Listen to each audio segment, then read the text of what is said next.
चाहते आने जाने वालों से क्षण मात्र भी कोई कह बैठते तो तुरंत कहते कुछ मंत्र बोल लिया करो। छोटा सा मंत्र है, उस मंत्र में परमात्मा समाहित होते हैं। बड़े से बड़ा कारखाना भी एक यंत्र के द्वारा चलता है, एक बटन दबा दिया जाए तो पूरा कारखाना चल पड़ता है। उसी प्रकार इस पूरे ब्रह्मांड को जो चलाने वाले परम पिता परमात्मा है, उनका कोई मंत्र है, मंत्र जप लिया करो। तो एक दिन की बात, एक व्यक्ति आया जो बारंबार इस बात को सुनता था कि मंत्र जप लिया करो। जल्दी जल्दी में आया और कबीर के चरणों पर प्रणाम किया और कहा, बाबा एक काम करो, मेरे को मंत्र दो पर जल्दी दो, मुझे जाना है। कबीर समझ गए नीरा मूर्ख है। एक पात्र पड़ा था, उस पात्र को उठाया, मैं तुम्हारे लिए मंत्र दूंगा, याद रखो, लेकिन मेरा एक छोटा सा काम है, उसे तुम कर दो। क्या महाराज? जेब से कुछ थोड़ा सा पैसे निकाले, ये ले जाओ और इस पात्र में बाजार से दूध लेकर के आओ। तो उस व्यक्ति ने कहा, महाराज जो ये आप पात्र दे रहे हैं तो गंदा है। वो पात्र कौन था कि जब कबीर शौच जाया करते थे उसमें पानी ले जाते थे। ये बर्तन तो बहुत गंदा है और दूध तो अमृत है, अमृत को इस गंदे बर्तन में कैसे डालेंगे? तो कबीर ने कहा, उसी प्रकार तेरा मन गंदा है। जब तक तेरा मन साफ नहीं होगा, जब तक तेरा मन सुथरा नहीं होगा, तब तक इसके अंदर मंत्र कैसे रहेगा भाई? पहले मन को उज्जवल करो। शरीर को रोज नहाते हो, रोज मलते हो, उसकी खूब मालिश करते हो, शरीर को सुरक्षित रखने के लिए आप बहुत कुछ करते हो। इसके अंदर जो मन है उसे भी सुथरा करो। मन को धोने के लिए आवश्यकता नहीं है, न साबुन की है, न तेल की है, न पानी की है, केवल भगवत नाम की है। मन मंजन अवश्य करो। कीर्तन हो, सत्संग हो, ये मनोरंजन नहीं है, मनमंजन है, जो हमारे मन को उज्जवल करता है, पवित्र करता है, पावन करता है। आज से 2080 वर्ष पूर्व एक राजा हुए जिनका नाम था भर्तृहरि। उन भर्तृहरि ने वैराग्य हो गया, विरक्त हो गए, कारण बन गया। पत्नी थी जिसका नाम पिंगला था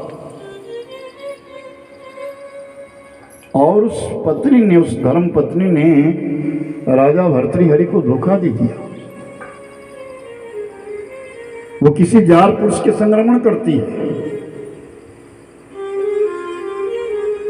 और जब इस बात की शिकायत छोटे भाई जिसका नाम वीर विक्रमादित्य था, जिसे मालूम था, उस विक्रमादित्य ने जब अपने भाई से शिकायत करी तो उल्टा विक्रमादित्य को ही उसने फंसा दिया।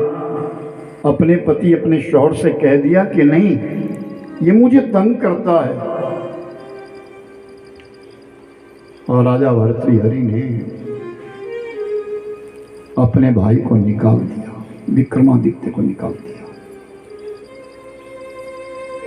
जिनका पंचांग आज हम हाथ में लेते हैं, ये संवत्सर जिनके नाम से चलता है, जब संवत बदलता है, चैत्र महीने की शुक्ल पक्ष की प्रतिपदा के दिन जो नया साल शुरू होता है, ये उन्हीं की कथा है। और वो निकाल दिया,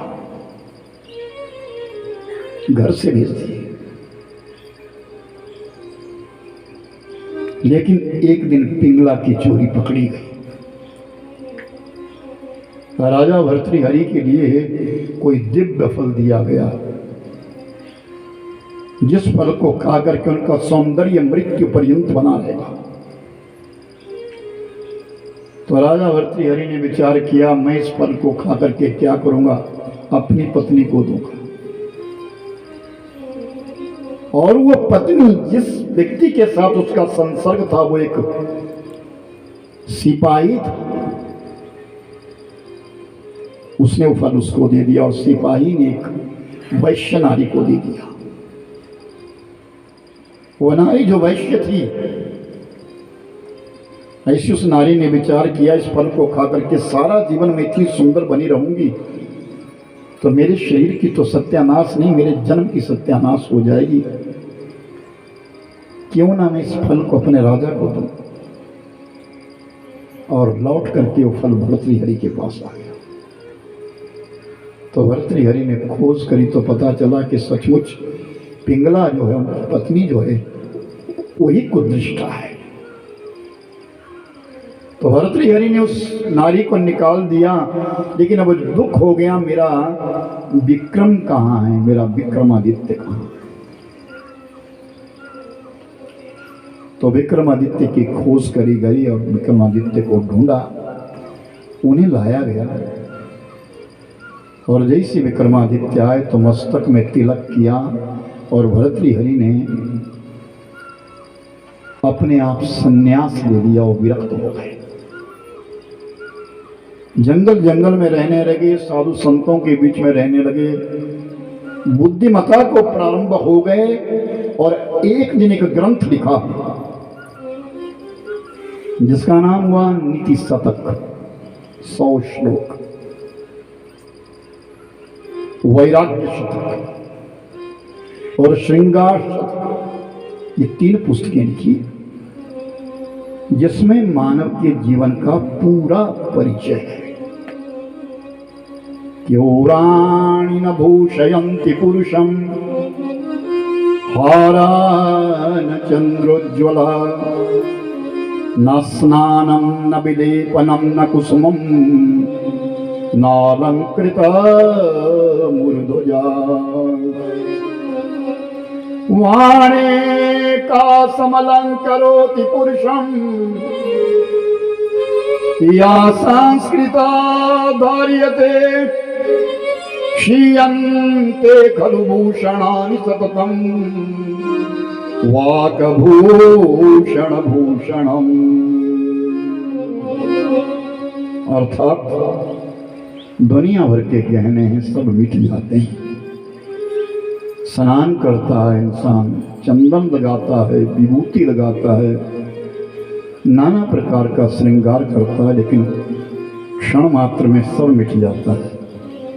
गहने चाहे सोने के हो, चांदी के हो, पीतल के हो, कोई भी गहना हो वो भी टूट जाता है। लेकिन मानुष के पास एक गहना ऐसा है जो अखंड है। क्या? वाक भूषणम भूषणम, ये जो वाणी का गहना है। हे जिह्वे मधुरम वदः त्वं, ऐ जिह्वा हमें मीठा बोल, प्रिय का प्रियवादी नाम, कहा कि जो मीठा बोलता है, अच्छा बोलता है, उसके तो सब प्रिय है और सब उससे प्रेम करते हैं। इस वाणी से मंत्र जाप करके मेरे भाई बहन ये मन शुद्ध होता है।